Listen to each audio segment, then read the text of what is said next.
Une image pour la beauté ou encore pour imposer son propos, pour un reflet de naïveté ou celui de la sensualité, si ce n'est celle de la sagesse ou de la part politique, promotionnelle ou celle d'un message divin.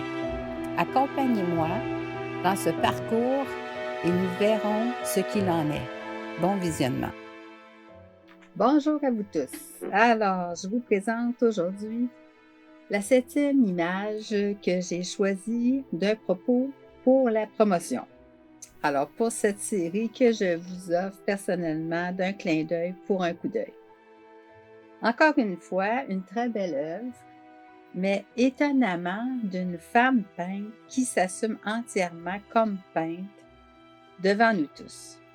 Voyons voir de quelle manière, sachant que les dames de cette époque étaient l'exception à s'accomplir de cette façon en tant que peintre. C'était pas évident et c'était pas de toute aisance. Alors, ce que l'on affirme sur cette artiste, justement, c'est qu'elle vécut les contretemps d'une révolution qui l'a restreint auprès de sa clientèle d'aristocrates de l'époque, bien qu'elle fût l'artiste des princesses royales et une excellente portraitiste, comme on peut à la qualité de ce qui nous est présenté. Alors, à la lecture des éléments que l'on retrouve dans la composition de son tableau, d'où l'on aperçoit de la ligne de la bordure de la toile, en haut à gauche, posée à son chevalet, qui assez rapidement nous guide l'œil vers des marbres derrière. Alors, il y en a deux plus précisément dans l'ombre de la pièce qui nous renvoie à l'époque de ce qu'elle a dû faire de son passé pour être où elle est professionnellement aujourd'hui, à l'apercevoir dans son rôle en tant que peintre. Elle nous signale ainsi que dans les faits, elle reçut une formation classique, avec tout ce que cela demandait, de ce qu'elle souhaitait et privilégiait, et bien qu'elle fût une femme, un maître appuyait son ardeur à la former. Elle le confirme de ce marbre, ce premier marbre, ce buste qu'on voit possiblement, qui fut probablement son mentor. Aussi, ce premier personnage de buste, un homme, qui fait office évidemment plus particulièrement de son caractère, de ses besoins, mais surtout du statut de peintre actuel dans cette œuvre. Ayant eu besoin de l'illustrer ainsi, elle confirme sa détermination, sa persévérance qui l'a mené à ce que ce maître l'a justement prise sous son aile. Femme peintre des plus rares à cette époque, ce qui en appuie et nous révèle plusieurs attraits du caractère de la jeune femme, de la jeune peintre et du respect qu'elle justifie ainsi envers elle-même d'avoir su mener, si l'on veut, les choix de son besoin en commençant bien entendu par une formation académique qu'elle nous représente comme un apport pour elle, comme essentiel et pertinent. On peut voir ici les traits du visage du buste, probablement de son mentor justement, qui nous révèle de son approche une observation attentive au travail du rendu de son canevas qui est sur son côté droit à elle. Ce canevas-là, il est de l'autre côté, on ne le voit pas. Mais on voit que ce buste-là observe ce canevas-là, tout comme il observe, elle, en tant que peintre, en train de se révéler et qui réussit bien du statut et de la renommée qu'elle a assurément comprise et conquise, surtout d'importance pour les avoir illustrés. Le buste, ce buste-là, a les sourcils froncés, ce qui nous amène et qui nous démontre surtout l'intention de son intérêt face à la qualité du travail de ce qu'elle a peint dans cette image, que l'on ne voit pas nous, mais qu'il est à sérieusement ce buste à évaluer. Hein? C'est une figuration d'une idée qu'on propose de cette façon, mais qui a vraiment son importance. En illustrant de ce fait ce buste, on a l'impression que ce fut un mentor inestimable à ses yeux. Un mentor où on voit une parallèle plus personnelle et plus spécifique à son rôle comme peintre. De la même vision que je pourrais considérer pour l'autre marbre derrière ce buste-là. Hein, il y a une femme derrière qu'on accueille encore une fois du niveau de l'observation de l'homme où le nez de celui-ci prédomine. Alors, il est muni d'un caractère qui nous guide la lecture vers les stries un peu plus claires du drapé sur le marbre féminin de l'Antiquité. Et on peut apercevoir que ce drapé-là, justement, qui n'est pas en descendant mais en montant, on aperçoit une main qui porte un vase.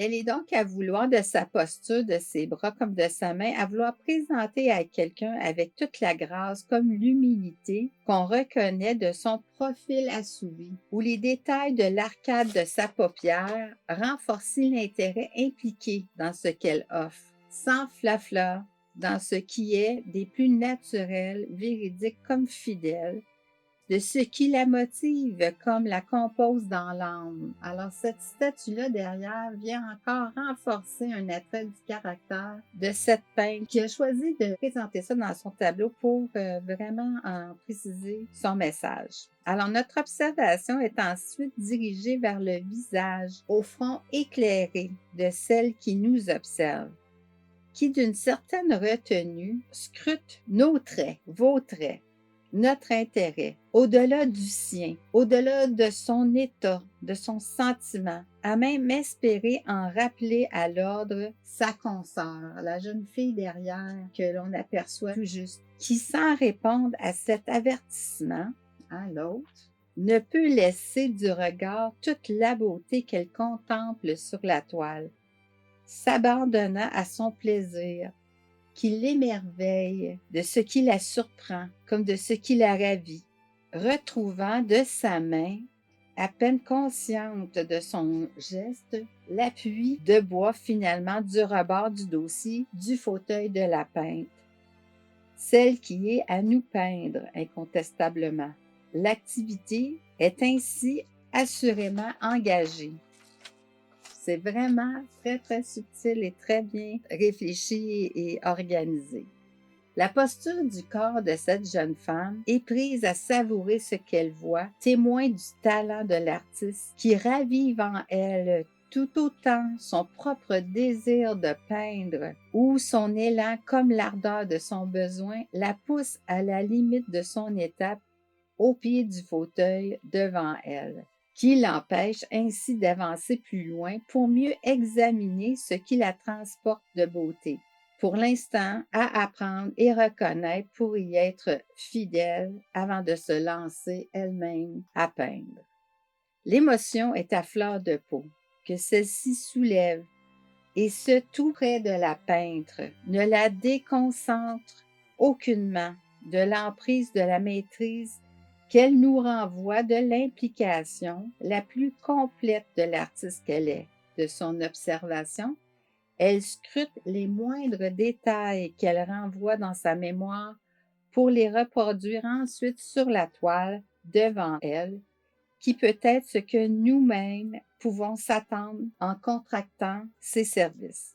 Alors, autant on pourrait en recevoir ce retour de qualité en tant que client, comme en tant qu'élève du professeur, du tuteur qu'elle manifeste dans ce tableau en ayant deux de ses élèves derrière elle. Un fort et puissant message du peintre, très bien anticipé et rendu, qui renforce par nombre d'éléments bien réfléchis, choisis et rendus. Exemple de sa réputation, qui en a mené à elle d'autres jeunes filles ne cherchant elles aussi qu'un excellent mentor, sachant les guider dans tout ce qu'en exigent les étapes et connaissances aux divers rudiments, techniques, etc., que demande la peinture pour un peintre, qui sont tout autant les unes que les autres à la base de ce travail, en plus de ce que l'individu, le peintre, doit se disposer entièrement à son modèle, qui évidemment est tout autant à en savoir rendre l'entièreté de son écoute, de sa perception pour reproduire son client, plus que ce qu'il n'en affiche de prime abord lui-même, pour lui-même, de ce qu'il connaît de lui. Car la peinture est bien, bien au-delà de ce qu'une image, de ce que la photographie peut rendre. Même de nos jours, on n'a jamais atteint ces degrés-là par la photographie. Quand de la plus volupté comme de la richesse de cette robe qui en affirme son raffinement, qu'elle exhibe parallèlement à ce qui l'habite, elle peint complète de ce qu'elle en reflète de la tête jusqu'aux pieds. On peut voir son petit chausson, qu'on pourrait dire son petit soulier de satin blanc, qui en amplifie tout autant la fierté et le respect qu'elle affiche d'elle-même, de son état, de cette position, de son rôle comme de sa profession en tant que femme peintre et de ce qui l'épanouit dans sa vie de la sorte. A de ce fait être tout aussi oui à nous, clients potentiels, à la choisir comme celle qui en exposera parfaitement ce que nous sommes rien de moins, mais encore plus que ce que nous-mêmes rendons, de l'importance qu'en signale la vérité de l'âme, que seul un excellent peintre se dispose à s'abandonner en respect de l'individu devant elle, l'espérant. Alors, encore une fois, une excellente composition de l'œuvre de l'artiste peintre Adélaïde Labille-Gouard, peintre française de 1749 à 1803. Imaginez, c'est pas d'hier. Cette œuvre s'intitule L'autoportrait, accompagné de 2 de ses élèves. C'est une huile sur canevas que vous pourrez avec bonheur contempler au Metropolitan Museum of Art de New York. Je vous souhaite une bonne lecture et à bientôt.